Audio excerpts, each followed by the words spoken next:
विश्व के सभी मेरे साथियों को राजरत्न अम्बेडकर की ओर से जय भीम, नमो बुद्धाय।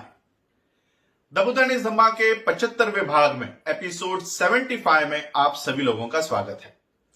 हम लोग द बुद्धा इन धम्मा के बुक 4 का अध्ययन कर रहे हैं। बुक 4 का टाइटल है रिलीजन एंड धम्म, यानी धर्म और धम्म। इस बुक 4 को 4 पार्ट्स में बांटा गया है। पार्ट 1 का अध्ययन हम कर चुके हैं। पार्ट 1 का भी टाइटल वही था जो बुक 4 का टाइटल है, रिलीजन एंड धम्म। धम्म धर्म से कैसा भिन्न है, ये पार्ट 1 में हम लोगों ने देखा। पार्ट 2 का जो टाइटल है वो टाइटल है कि how similarities in terminology conceal fundamental differences. नाम में समानता किस तरह से मूलभूत भेदों को छुपा कर रखता है। ये जो पार्ट है पार्ट 2, ये भी 4 सेक्शंस में बटा हुआ है। इसका फर्स्ट सेक्शन जो हम लोग अध्ययन कर रहे हैं, इसकी फर्स्ट सेक्शन का नाम है रीबर्थ, यानी पुनर्जन्म। पुनर्जन्म के भी 3 चैप्टर्स थे।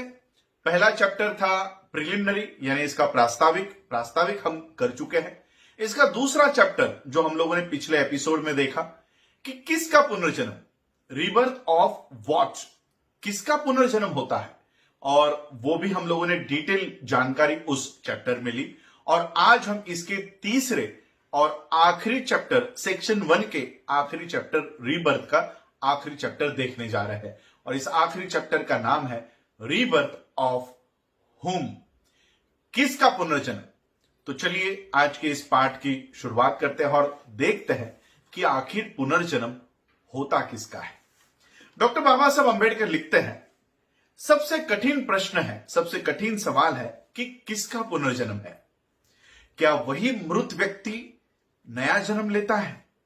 क्या तथागत बुद्ध इस मान्यता में विश्वास करते थे? डॉक्टर बाबा साहब अम्बेडकर लिखते हैं, यह जवाब निर्भर करता है अगर उस मृत शरीर के सभी तत्व नए सिरे से मिलकर एक नए शरीर का निर्माण अगर कर सके, तभी यह माना जा सकता है कि उसी मृत व्यक्ति का जो संवेदनशील था, उस संवेदनशील इंसान का पुनर्जन्म है। सभी तत्वों के मिश्रण से या अलग अलग तत्वों के मिश्रण से या अलग अलग इंसान जो मर चुके हैं उनके मिश्रण से अगर एक नया शरीर निर्माण होता है तो वो पुनर्जन्म तो है, लेकिन उसी इंसान का पुनर्जन्म नहीं है जो मर चुका है। इस बात को भिक्खुनी खेमा और राजा प्रसन्नजीत, इनके बीच जो संवाद हुआ, उस संवाद से अच्छी तरह से समझा जा सकता है। एक बार तथागत बुद्ध ये श्रावस्ती के नजदीक अनाथ पिंडक के जेतवन विहार में रह रहे थे। उसी समय कौशल देश से चारिका कर चुकने के बाद भिक्खुनी खेमा ये श्रावस्ती और साकेत के बीच तोरण वत्थु नाम के जगह पर ठहरी हुई थी। उसी समय कौशल देश के राजा प्रसन्नजीत ये साकेत से श्रावस्ती का सफर कर रहे थे और रास्ते में वो तोरण वत्थु में रुके हुए थे। कौशल देश के राजा प्रसन्नजीत ने एक आदमी को बुलाया और उसे कहा कि हे भले इंसान, यहां अगर कोई श्रमण या ब्राह्मण अगर यहां पर है तो उन्हें आमंत्रित कीजिए ताकि हम उनके साथ वार्तालाप कर सके, उनसे ज्ञान की बातें कर सके और उनकी संगति कर सके। उस आदमी ने जवाब दिया कि जैसा आप कहें, और वो इंसान पूरा तोरणवत्थु छान मारने के बाद उसे एक भी श्रमण या ब्राह्मण दिखाई नहीं दिया।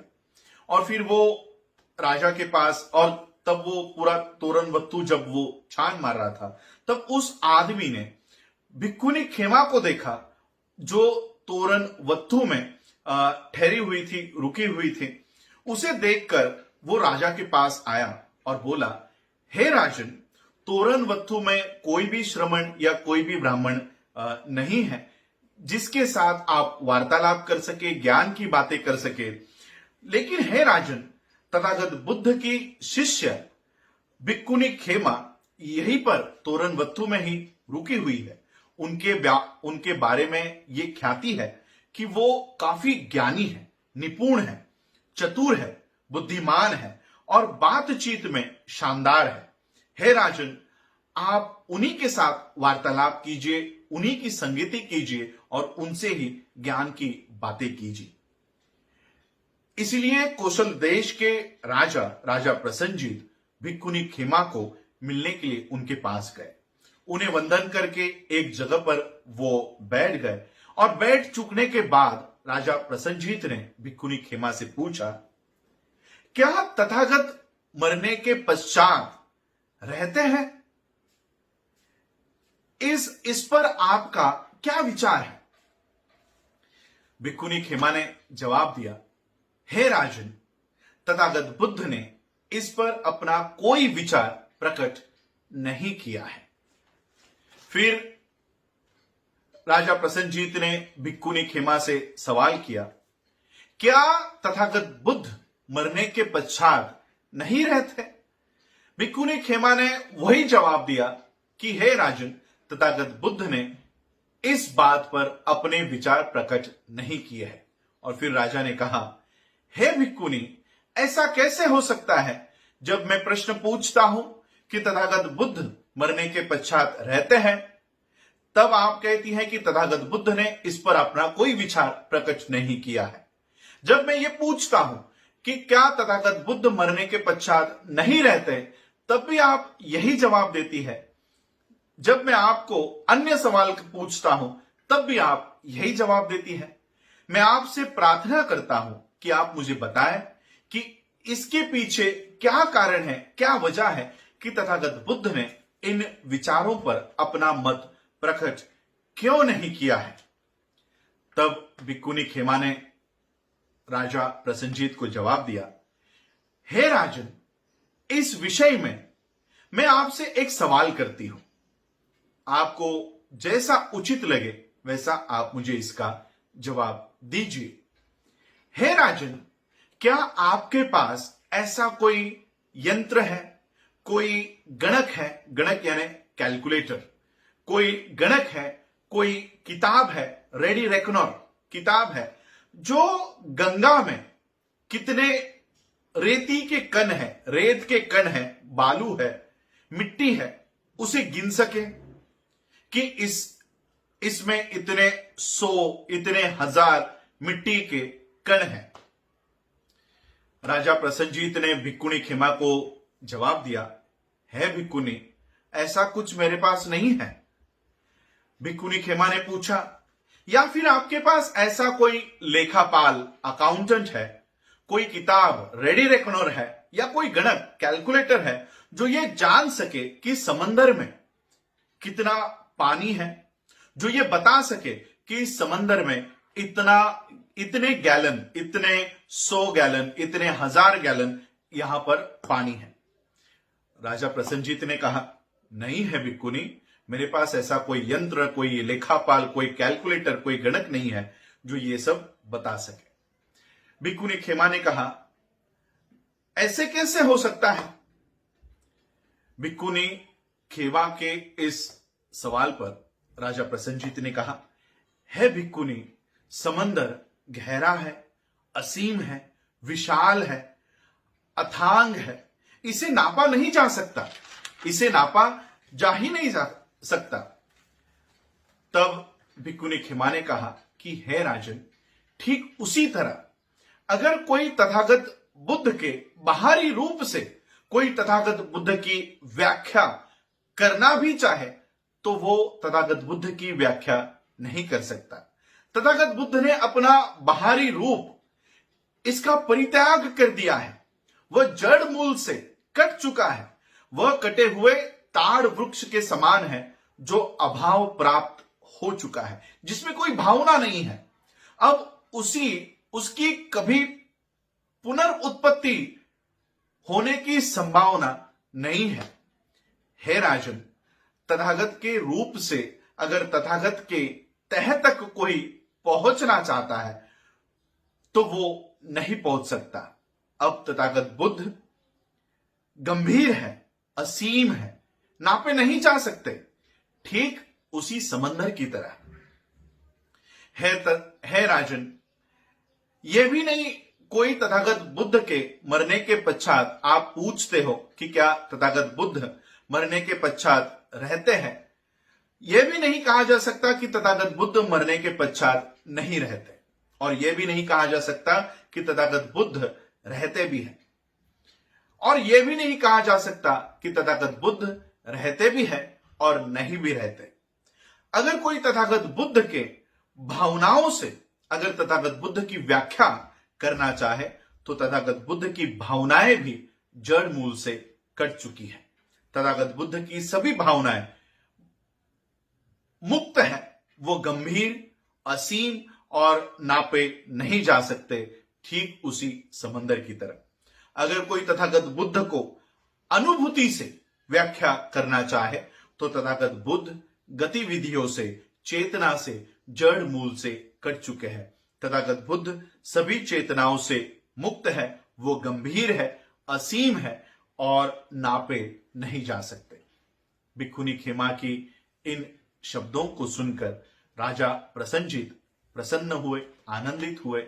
अपने स्थान से उठकर वो भिक्खुनी खेमा को उन्होंने अभिवादन किया, वंदन किया और वहां से चले गए।